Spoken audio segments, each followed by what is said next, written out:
Donc aujourd'hui, moi, j'aimerais vous parler de la parole et des difficultés d'articulation. Parce qu'on entend tout le temps, est-ce que votre enfant a des difficultés au niveau de la parole et du langage? Donc la semaine dernière, on a abordé le langage. Là, je vous explique ce qu'est la parole. Donc la parole, ça fait référence à l'aspect moteur dans la production des sons. Puis ça, c'est probablement ce qu'on va remarquer le plus facilement chez les enfants. Parce que quand je parle de difficultés d'articulation, je vais avoir, par exemple, les enfants qui parlent un petit peu sur le bout de la langue, qui zozotent un petit peu, ou, donc là, je parle de difficultés d'articulation. On s'entend que les sons, tout le répertoire des sons en français va se développer de la naissance jusqu'à environ 6 ans.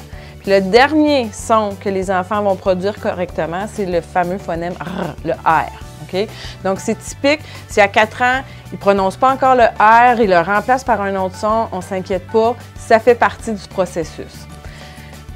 Là, par contre, dans certains cas, il y a des enfants qui vont avoir des patrons d'erreurs qui sont différents. Puis là, on va parler de difficultés phonologiques. Là, on est dans la théorie.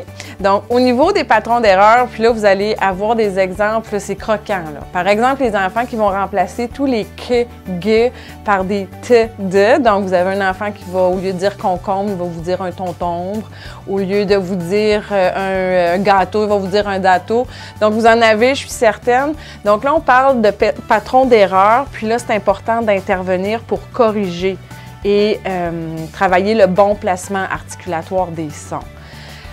Donc, si vous avez des inquiétudes, il existe aussi des grilles pour avoir une idée là, du développement des sons. Si votre enfant ne respecte pas, s'il n'est pas compris, parce qu'un enfant à l'âge de 3 ans, en fait, devrait être compris à peu près 75% du temps par ses parents. Par l'âge de 4 ans, là, votre enfant devrait être compris en tout temps, même avec des gens qui le connaissent moins. Donc, vous avez des inquiétudes, clairement, je vous conseille de consulter une orthophoniste. On va vous rencontrer, on va évaluer l'inventaire des sons de votre enfant. Puis, si le besoin est là, bien, on va proposer des rencontres d'intervention. C'est un travail qui se fait de pair avec les parents parce que vous faites les exercices à la maison, mais c'est un travail qui fonctionne et qui est très, très bien. Vous allez aussi entendre parler de dyspraxie verbale. Là, on va parler d'un trouble neurologique qui va être présent de la naissance. Et là, on va avoir des difficultés articulatoires phonologiques qui sont différentes, des patrons très hétérogènes.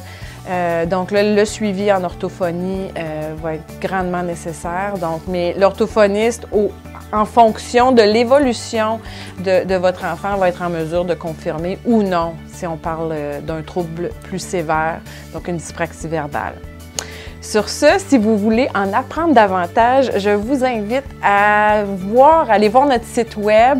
Vous allez y rencontrer d'abord notre fabuleuse équipe, des orthophonistes engagés, passionnés, dynamiques. Et il y a beaucoup d'informations si vous voulez vous informer et en apprendre davantage. Donc, n'hésitez pas. Puis, on a nos coordonnées pour nous rejoindre plus facilement.